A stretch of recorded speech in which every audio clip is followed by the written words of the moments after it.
What's good, y'all? This is Code Switch, and I'm Gene Demby. This week, we're bringing y'all a little extra treat. So our play cousins over at Embedded have been working on something special. It's a 3-part series about the oft-neglected history of trans youth in the United States, both past and present. That series is called All the Only Ones, and it's hosted by Lane Kaplan-Levinson. And we're sharing that first episode of that series with y'all today. Give it a listen. Hey, I'm Kelly McEvers, and this is Embedded from NPR. And I am here with reporter Lane Kaplan-Levinson. They are the host of our new series, All the Only Ones. Hey, Lane. Hey, Kelly. How's it going? Good. How are you? Good. I'm so excited about this series. Oh, that's really, really nice to hear. And so happy to be talking to you today. And yeah, this is just a thrill. Cool. Me too. So for a long time, you were a reporter and producer with our friends over at the NPR History Podcast, Throughline, right? Yes. A show that looks at things that are happening in the news and goes into history for context. Mm-hmm. And for the past year, you've been digging into a topic that has been in the headlines a lot these days: trans youth. Yeah, you might have heard about bills that state lawmakers across the country have been rushing to pass. They've gotten a lot of coverage. This week, a whole new slate of anti-trans bills passed in states across the country. This year, 2023, broke a record for the number of these bills. And that's the 4th year in a row. A lot of them target trans kids in particular, banning them from bathrooms or sports teams or gender-affirming health care. There will be a ban on gender-affirming care for kids in Louisiana. Texas will stop at nothing to continue to protect women's sports for women. It sounds like a lot of bills and a lot of states. Are you seeing similarities in these bills? Any patterns? Definitely. So much of this anti-trans sentiment towards kids is based on this idea that gender transition for them is new. You might have heard some headlines like this. We are in a new dawn of gender and sex complexity. On a daily basis, we're reading new headlines about gender non-conforming people. The subject of transgender kids has moved into the mainstream. It does feel like something we've been hearing way more about in the last few years, right? Like more than we used to. Right, but as someone who's been obsessed with history since, middle school, and as someone who's non-binary, my immediate question was, how new is gender transition for young people? I mean, I was kind of familiar with it going into this project, but that history isn't so widely out there. And when I started digging into it deeper, I realized that if more people knew this history, it could really reframe our understanding of how trans youth are being treated now. How far back in history did you go? 100 years. Oh, Yeah. okay. Good. But this is a podcast. Like, how do you tell a story that's 100 years old? That's a good question. So we interviewed a few historians who've done groundbreaking research on this stuff and who helped us access medical records and letters from people who were alive back then. And then we hired voice actors to read from those documents. A heads up about that, actually. The real names of these people from history were redacted in the medical records, so we call them by the pseudonyms given to them by the main historian that we interview in this series. Okay.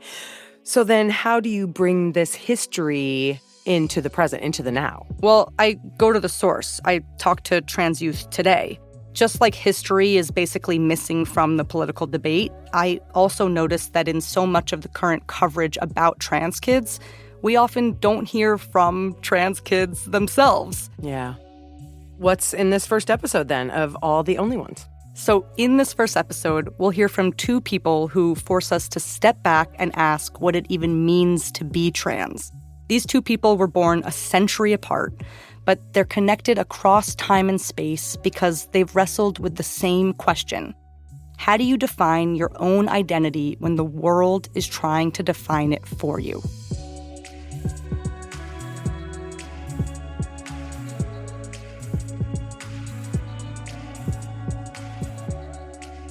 And just so you know, there's some profanity along the way.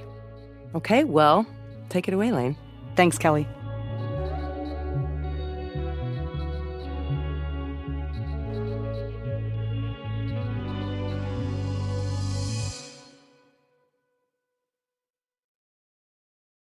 You can begin trans history as far back as you want, anywhere in the world. We're going to start a century ago in the U.S. That's when ideas about sex and gender dramatically changed within American medicine.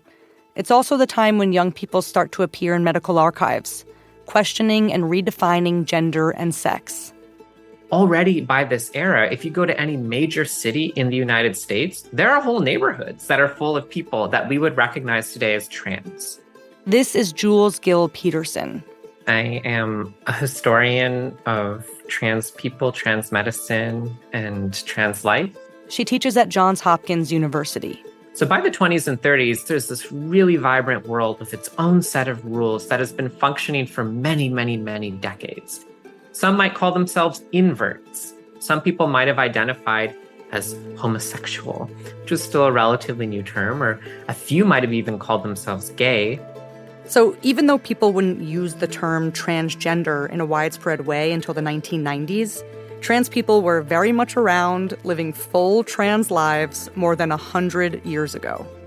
There are whole sections of American cities, but they're also often segregated. In Chicago, the North Loop is a notorious queer kind of neighborhood in the early 20th century, but the South Side has its own Black queer and Black trans neighborhood as well. In New York City, you can see a similar thing happening. Greenwich Village is the heart of a vibrant lesbian, gay, and trans social world for white people, whereas the heart of the Black queer and trans world was Harlem. And if you were part of that scene, you could probably be found at the Hamilton Lodge Ball, an annual social event that drew huge crowds. I know a fool that blows a horn. The Hamilton Lodge Ball was located at the Rockland Palace in Harlem and began in the late 19th century, but then kind of came into itself really in the Harlem Renaissance era during the 1920s and 30s. This is Marquise Bey, professor of African American Studies, Black feminist theory, and transgender studies at Northwestern University. It was an event that drew thousands of people to dance and to perform and to spectate, and it was characterized by what many would call drag balls. And it wasn't just the Hamilton Lodge balls. You could go to the Ubangi Club and see Gladys Bentley, who performed in full tuxedos backed by a chorus of men in drag. Here she is singing Boogie in My Woogie. I was in the army, now the war is through. Look out, pretty mama, I'm coming home to you. I wonder who's booging my woogie now. Hey, dog, hey, dog, hey, dog. These places really birthed a new sense of what was possible for Black life, and in particular, Black queer life. There was a kind of search for freeness, and freeness in expression included gender expression. And in fact, to express myself in this way is in fact quite seriously me living to my fullest.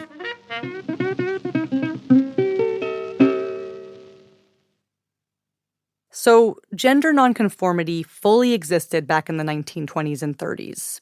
But one thing was very different: medical care. We didn't need medicine to exist. Trans people have existed in different forms in different cultures everywhere for thousands of years, for as long as there is recorded human history. But going to the doctor about your gender, to try to get hormones or surgery, that wasn't initially on most people's radar. It wasn't an option. But it's at this moment, the 20s and 30s, between the two world wars, that science and medicine make it possible to medically transition. And so it's a profound moment of change for trans people. And it becomes really fascinating to see which people will become interested in that. Bernard is one of those first people. Bernard is one of the first trans patients on record at Johns Hopkins trying to get what today we would call gender affirmation surgery. We don't know Bernard's real name because it was redacted from his medical records. So Bernard is a pseudonym that I invented for him. You have to treat people's medical records like you would treat them today. And so you can't use any personally identifying information, even to conduct corroborating research. By the time the science rolls out, Bernard was in his 20s, and he was ready to take advantage of medical treatments to transition. But he had been living as himself way before that, since he was a kid. I have always liked boyish things. such as games, books, and clothes. I wear my hair cut short and tailored clothes all the time. This is from a letter Bernard wrote as a young man. I discovered it while reading Jules Gill Peterson's book, Histories of the Transgender Child. Jules dug through archives and found all sorts of records. She used them to tell the stories of trans youth in the U.S. over the last century, including Bernard's.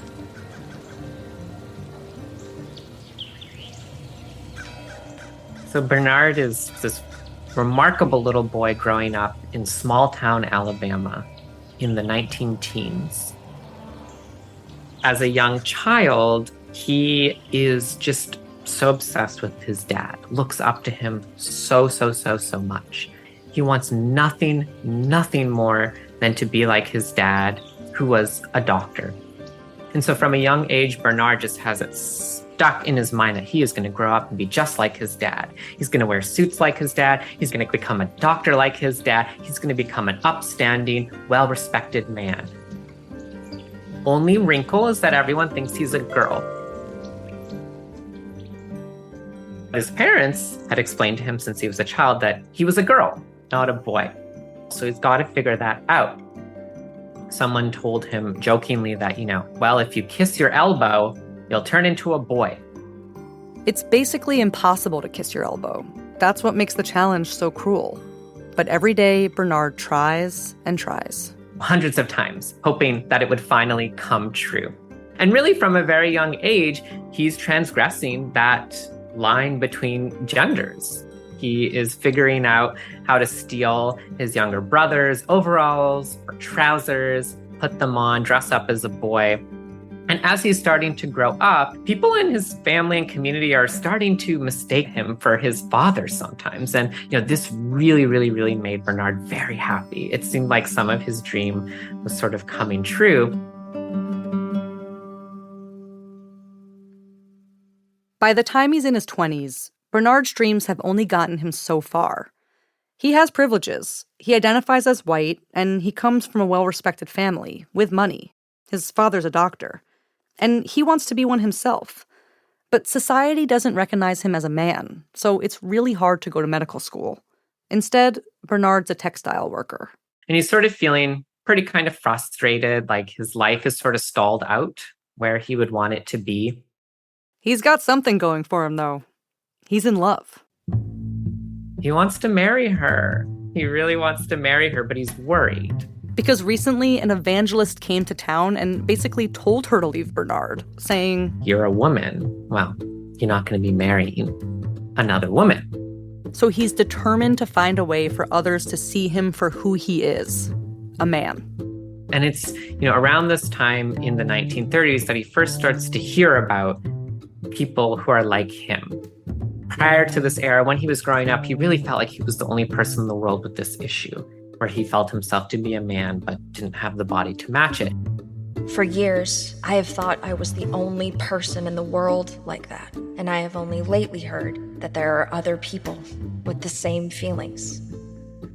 But then suddenly he starts to hear about sex changes.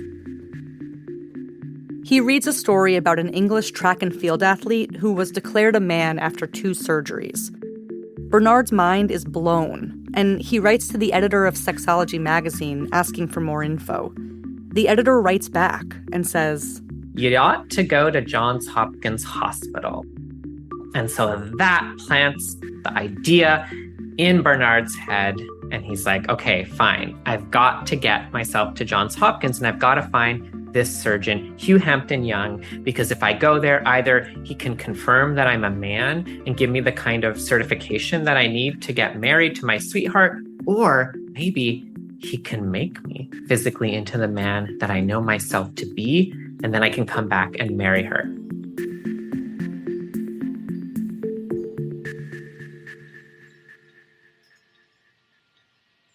We'll get back to Bernard's story. But first, I want to introduce you to another young person trying to navigate their transness. About 100 years after Bernard. I don't know. I fucking love Mardi Gras so much. Like, I'm sorry, but I just love Mardi Gras so much because I think it's like when you're costuming, like it feels like you feel so free. Like, and you could just, like, really be yourself. This is Zen Castro. I'm in their living room in New Orleans' 7th Ward, and they're showing me something super coveted in this city. I have a Muses shoe. Wow. A Muses shoe during Mardi Gras, kind of like one of the Holy Grail throws. So, if you're not familiar with Mardi Gras, a Muses shoe is like a bedazzled high-heeled pump. They're thrown from floats at parades. And that's a really cool one. Yeah, I really like it. It's very colorful, very fun. Yes. Very glittery, too. It's getting all over my hands. Yes. So I'm going to put it away right quick. Okay.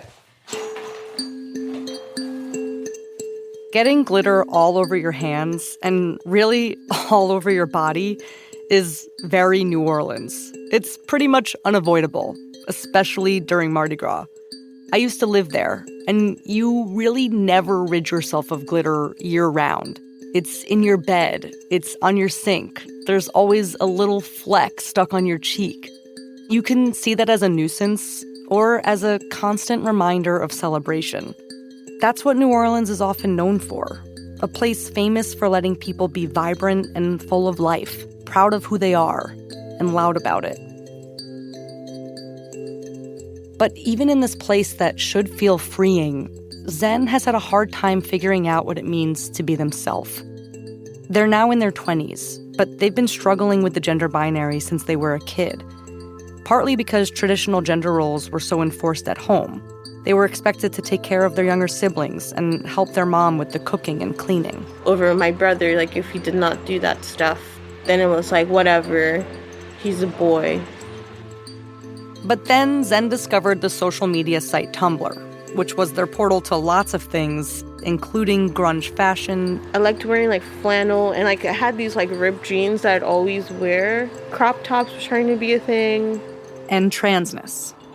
After I see these words like gender fluid on Tumblr, I'm searching them up, and it feels so like me that I'm just like, wow, like, this makes sense. This is the missing piece of the puzzle.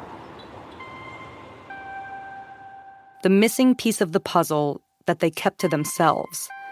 Zen spent a lot of middle school hiding. They kept exploring their transness on the internet, but not out in the world. I got bullied a lot. For what? I don't know, I guess for just being me.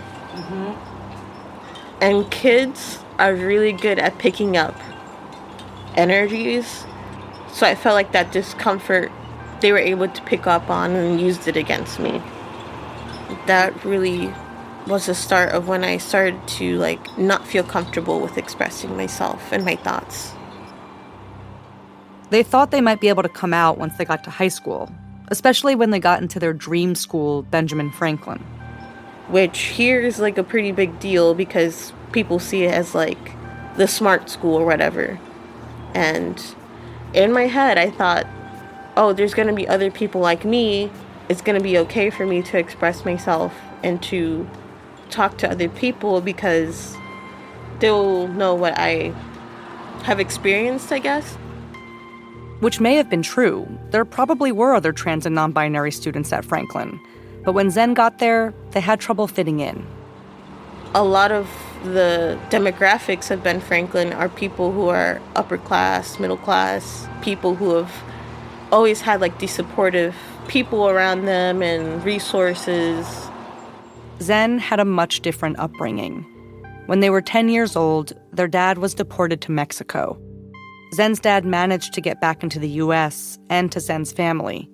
But a few years later, he was deported a second time. I knew that I'd probably never see him again. Zen was right. They haven't seen their dad since. Their mom quickly remarried, and they moved around a lot. So it was even hard to, like, relate to most people in a school that I initially thought I would fit in. That's when I started to kind of be, like, over feminine. It didn't feel right, but because of just those expectations, it felt like I had to, like, learn how to do makeup and learn how to, like, look good in a feminine way. I think because of how I grew up and the experiences I've had, I turned into a real people pleaser. So I felt scared to kind of be a different person than what other people wanted me to be. Because if I were to be this other person people didn't want me to be, then I'd feel even more alone than I already was. So it was kind of heartbreaking.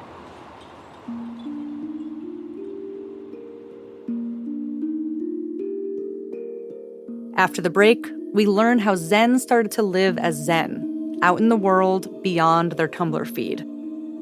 But first, we'll return to Bernard, who's trying to transition a century before Zen was born.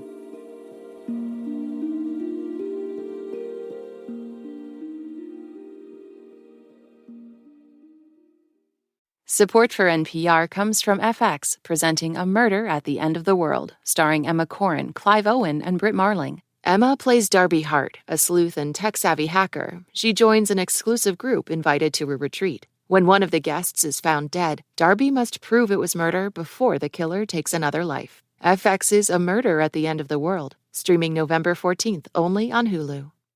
This message comes from NPR sponsor Apple Card. Earn 3% daily cash back when you use Apple Card to buy a new iPhone 15, AirPods, or any products at Apple. And automatically grow your daily cash at 4.15% annual percentage yield when you open a savings account. Apply for Apple Card in the Wallet app on iPhone. Subject to credit approval. Savings is available to Apple Card owners subject to eligibility. Savings accounts by Goldman Sachs Bank USA. Member FDIC. Terms apply.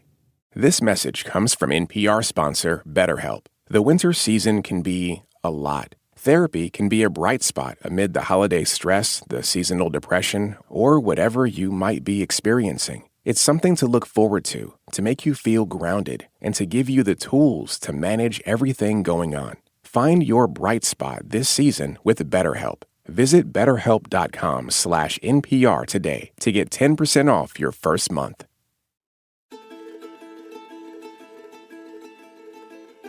I have always liked boyish things, such as games, books, and clothes. I wear my hair cut short and tailored clothes all the time. I feel much more at ease in men's clothes than in women's. As I understand it, a person may have secondary sexual organs which control his mental and emotional life, while the primary organs... After Bernard read about a quote-unquote sex change and later learned about Johns Hopkins Hospital in Baltimore, he wrote another letter, this time to the top surgeon at Hopkins, known for doing cutting-edge surgeries in the field, Hugh Hampton Young. He knows how to change sex through surgery. He's done it before. But he wasn't doing surgeries for trans people at their request. He wasn't doing it in a gender-affirming way. He was working with a different group of people. With intersex patients to force them into a binary sex.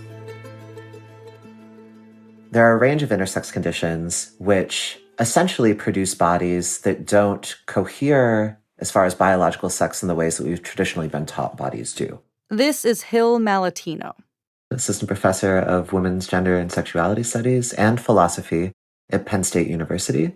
As Hill was saying, intersex is an umbrella term used to describe a variety of conditions where a person's reproductive or sexual anatomy doesn't align perfectly with what is traditionally thought of as female or male.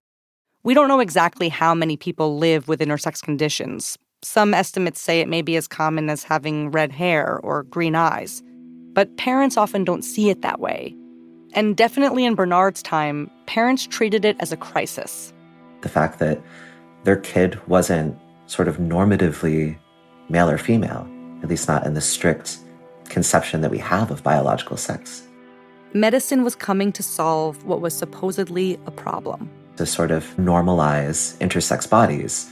I use scare quotes when I say that. Which is exactly what Hugh Hampton Young was doing at Hopkins. These were surgeries forced on children who were born with genitals that didn't look obviously male or female. A lot of these kids were too young to consent, couldn't talk yet. So there was just a lot of incredible medical abuse being done in the name of social conformity. And the techniques that those doctors were developing were the same techniques that were being used to treat trans adults in most instances. That's why trans kids and intersex kids traveled together throughout the 20th century. And I think you can't understand the history of trans youth without understanding intersex history, and vice versa. They're totally, totally intertwined. Trans and intersex kids in this interwar period were treated in completely opposite ways. Young and other surgeons operated on intersex kids without the kids' consent. But surgeons refused to operate on trans kids and adults who asked for the very same procedures. In both cases, the power was in the doctor's hands, not the kids.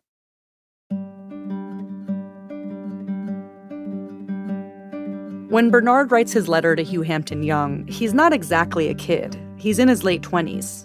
But he's chasing something he's known about himself since he was a kid. And suddenly, the person holding the key to his self-actualization is some doctor in Baltimore. Bernard needs to stand out. As I understand it, a person may have secondary sexual organs which control his mental and emotional life, while the primary organs are of the opposite sex. What I want to know is, can these secondary organs really be developed in such a way that a person who has been known as a female becomes a male? So Bernard sits down to write this letter to Hugh Hampton Young over in Baltimore and says that he's writing to him, quote, concerning what is to me a most vital subject. If this can be done, I would like to know about what the cost would be and the time required. I have read that most of these operations are yet in the experimental stage, but I am perfectly willing to become a part of any experiment that might be of any aid to the thousands of other persons affected as I am. I hope that this letter does not seem too foolish to you, and that you will not regard it as a mere whim. I think that you can understand I need help badly, and if it can be attained in this country, that you can give it. This letter must have been pretty convincing because Hugh Hampton Young replies and says, come to Baltimore for an appointment. I'm just imagining how thrilled Bernard must have felt to get that letter from Baltimore telling him, come on up, we'll see you. So Bernard packs his bags and makes this trip all the way up to Baltimore. He shows up, meets Hugh Hampton Young. Young was very charmed by him. Bernard may have been charming. He was also well-read and had done his homework. He came to Hopkins with a strategy. He presents himself to Hugh Hampton Young as intersex, which was a very smart choice to make at the time because Young was treating intersex patients at Hopkins, and intersex medicine was understood to be a lot more legitimate. So Bernard shows up and says, I know I'm a man. My body just has these female body parts, but I have male body parts too. He says, I can feel that I have a penis, but I think it might be sort of submerged or lodged inside my body somehow. So it needs to sort of be freed. I know I have testicles, but I think they're internal. I think that they failed to, descend from inside the body. Young is apparently convinced. After just 2 meetings, he's basically prepared to give Bernard the surgery he wants. But is a little nervous about it. Nervous because of what happened after Young's colleague examined Bernard. This physician issued a report that said, this person is not intersex. So already there's been a sort of objection raised to the story that Bernard was telling. What Young really needed was some sort of professional endorsement to justify him being willing to work with Bernard and give him surgery. And he thinks, I'll just send Bernard over to a psychiatrist just for a quick assessment. So now Bernard has to go through one more gate to get his medical transition. A gate named Dr. Thomas Rennie. He goes through and, interviews Bernard about his childhood, hears about this long-standing wish to be a boy, feeling himself to be a boy, dressing as a boy, being mistaken for his father. Dr. Rennie took detailed notes during the interview. And heads up, he uses female pronouns for Bernard. She has a very interesting problem. She has come to Johns Hopkins because she feels that she is really a man, in spite of her female body build, and because she wishes to have an operation to give her male organs. Rennie isn't really buying it. She says she must have this done because she has been in love with a young lady in her hometown for the past 5 years, and now wishes to marry her. Rennie basically is like, you're a homosexual. You're a woman in a relationship with a woman, and that's a psychiatric illness. It was merely suggested to the patient that in view of her own history, there might have been strong psychological influences which led her to wish to be a man. It's really hard to me, from reading the larger body of his work as a psychiatrist, to think that he sincerely believed this. It was more that he was alarmed that Bernard wasn't intersex. And so he was just grasping for a psychological explanation to block his request for medical transition, and homosexuality was really the only one in circulation in the United States at that time. This was a time when medicine conflated sexual orientation and gender identity, and when being gay was considered a mental illness. There's obviously a lot wrong with this line of thinking. Even setting aside the mental illness part, it's hard to make a credible case that Bernard was a lesbian. We're talking here about the late 1930s, and by this point, historians have already documented the emergence of pretty clear distinctions between butch lesbians and trans men. For instance, in Buffalo, New York, there's a pretty clear distinction between lesbians who want to be known as butches because they want to be known as masculine in the context of a lesbian social world that has its own bars and has its own courtship rituals. And then groups of people who were assigned female at birth but lived full-time as men and didn't necessarily socialize in that gay world, but were more likely to be found at the bar with all the other workers in an industrial plant. And there they passed for men. So we can place Bernard in that context. And Jules says there's Bernard's life, as he tells it. The fact that he's always felt himself to be a boy, the fact that he works, in a manual labor setting and really resented being kept out of medical school. These aren't really the kinds of life narratives that butch lesbians would be presenting about themselves in the 1930s. But despite what Bernard was saying, Dr. Rennie concluded that he was a lesbian. Because of the fact that the patient wanted to return home at once, and because she was not interested at all in any psychotherapy, but merely in the matter of surgical intervention, not much could be undertaken.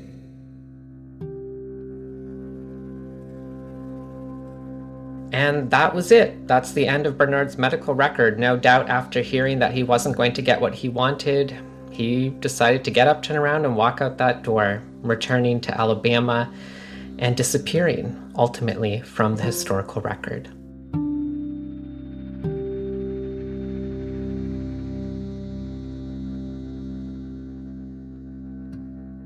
Bernard's medical record may have ended there, but Jules says the response Bernard got from his doctors was among the first of its kind in the United States.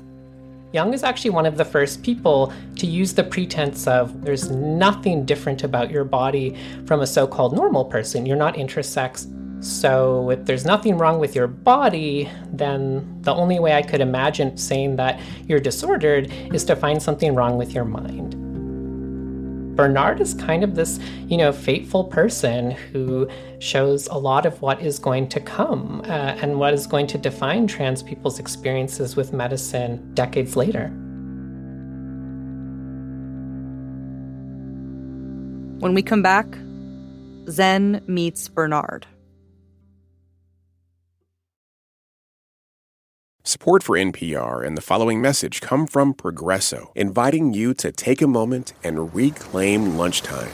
Get ready to recharge with Progresso's new protein Mediterranean-style lentil soup with high-quality ingredients to help you tackle whatever the afternoon brings. Savor each bite with hearty lentils and chickpeas, roasted red bell pepper, and a zesty squeeze of lemon. For more delicious ways to reclaim lunchtime, visit Progresso.com. Support for this podcast and the following message come from Amazon Business. Amazon Business knows your business needs a lot. From markers to monitors, desk chairs to standing desks, you could spend all day tracking down products from an endless list of suppliers. With Amazon Business, you can streamline purchasing to make the most of business spend and your time. Access millions of supplies in a single store with quantity discounts on bulk orders, turning your to-do list into your all-done list. Everything you need in one place? That's smart business buying. Learn more at amazonbusiness.com.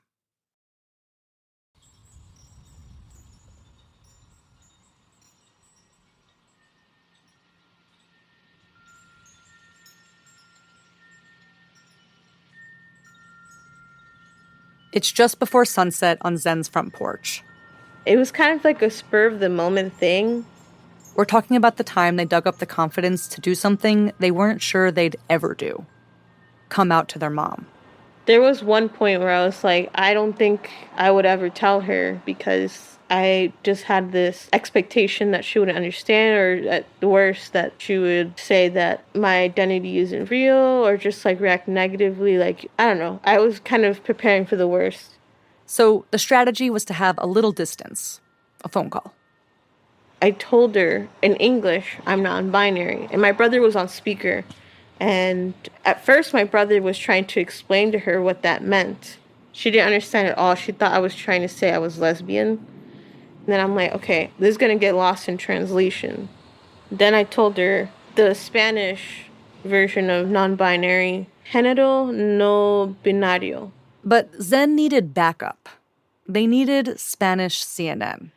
And I saw this like news segment, and I looked over it, and I'm like, oh my God, this is perfect. Muy bien. A ver, ¿qué significa ser una persona que se identifica con el género no binario, como es el caso de Demi Lovato? So I sent it to her. I think she watched it. And, she was like very accepting, maybe for like a couple days, but then she reverted back to my dead name. The name she gave Zen when Zen was born. And to she, her pronouns. The only person who's really on top of that stuff is my brother, who I'm closest to in my family. And I'm really appreciative of that because I feel like I have some support. But it always does make me cringe when I do end up calling her or she messages me and she uses my dead name. Because it's almost like on some level you're trying to justify it, if that makes sense. Like, justify your existence as a trans and genderqueer person. I don't want to have to do that with my mom, especially with other people, less my mom. So it's just really complicated. Zen's out to everyone in their life today, at home, at school, at work. But they still deal with insecurity around claiming their transness. Because mainstream ideas float around about what that means. Around what transness means, and in Zen's case, what non-binary means too. It feels like that pressure to represent myself as gender neutral is there. Otherwise, being misgendered is a common occurrence. So it's kind of a lose-lose situation. I don't know, I haven't really reached a point where I feel like I could go outside and be okay with how I look. Professor Hill Malatino writes about what Zen's experiencing. He and others say these feelings are a product of something called transnormativity. This idea that there's a one right way to be a trans guy, a trans woman, a non-binary person. I think that that's always violent. It's always limiting. I certainly experienced that as a trans youth. And I too didn't entirely know where those messages came from. I hate to see kids grapple with that now.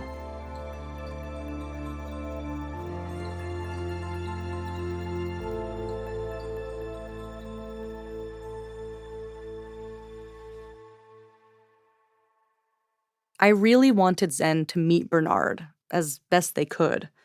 So one day while we were driving around New Orleans together, I told them his story about trying to kiss his elbow, about falling in love, about his letters to doctors, and about how, after being denied surgery, he just completely disappears from the historical record. I like the history about Bernard so much, but also it makes me so sad. It just feels disappointing that we don't know the conclusion, I guess. Yeah.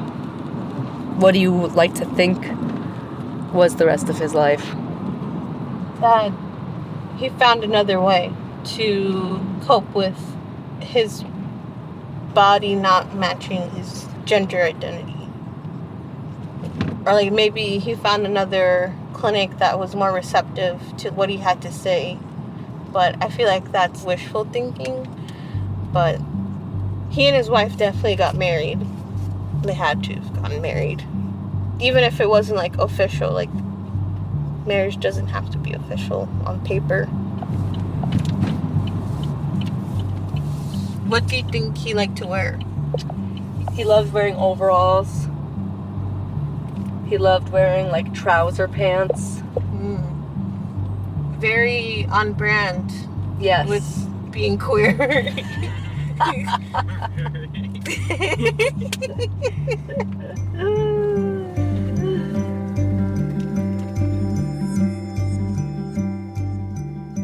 I don't know what happened to Bernard after he left Johns Hopkins, because the only reason I could reconstruct all of this about his life is because I was able to read his medical files. But I like to imagine that Bernard kind of got the last laugh, gave up on that nonsense from psychiatry, and went back home and lived the life that he wanted to.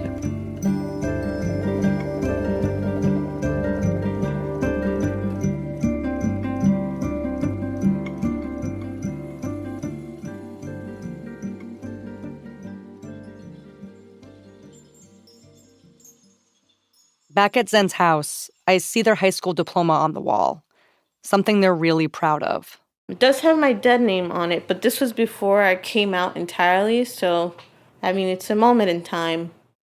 Now, Zen's thinking about their future. I'm jealous of future Zen because I'm sure they have it all figured out. Describe the future Zen that you're jealous of. Who are you? I don't know. Who am I? I can't. It's a thought experiment.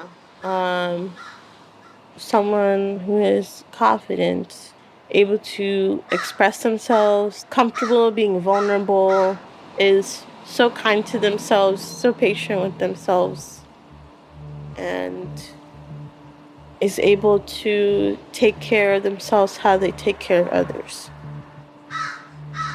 Oh, and they definitely have their wardrobe together. I guess finally what I will say is the way I approach my identity might take a lot of work to like undo those thoughts of having to look a certain way or be a certain way, when in reality there's no certain way to be trans other than like saying that you are. But I guess that is just part of my journey. Sorry, I'm gonna cry if I keep saying stuff about future Zen. So.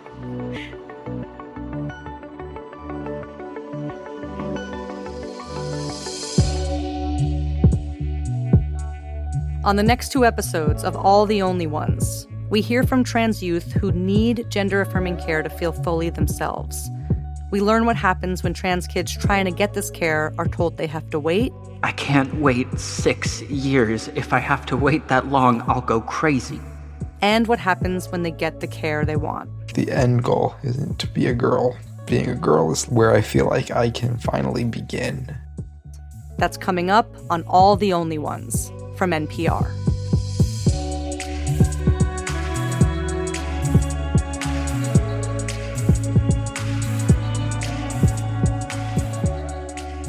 If you want to hear the next episode of All the Only Ones now, before everyone else, sign up for Embedded Plus at plus.npr.org/embedded, or find the Embedded channel in Apple. It's a great way to show your support for work like this at NPR, and you'll get to listen to every episode of Embedded without any sponsors. Head to plus.npr.org/embedded to find out more. All the Only Ones is written and hosted by me, Lane Kaplan Levinson.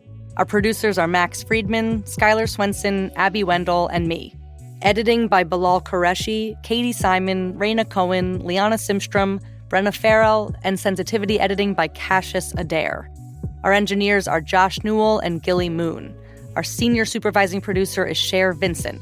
Our intern is Jose Sandoval. Special thanks to Nina Patek, Sam J. Leeds, Lauren Gonzalez, and Gary Duong. Also thanks to Eli Conley, Austin Sibley, Erin Reed, Cam Ogden, Hansi Stokes, Jo von Kaulenberg, Burns, Maria Paz Gutierrez, Eve Abrams, Lou Olkowski, and the folks at the Transgender Resource Center of New Mexico. And a huge thanks to Jules Gill Peterson for being our go-to guide for this entire series. We could not do this without you. Our voiceover actors are Jude Batterman, who played Bernard, and Max Friedman, who played Dr. Thomas Rennie. Special thanks to transgender talent. Our fact-checkers are Kevin Vogel and Will Chase. The NPR execs are Yolanda Sanguini, Irene Noguchi, and Anya Grunman. Original theme music is by Kyle Kidd. Additional music in this episode is by Shane Ivers. I'm Lane Kaplan-Levinson, and this is All the Only Ones from NPR.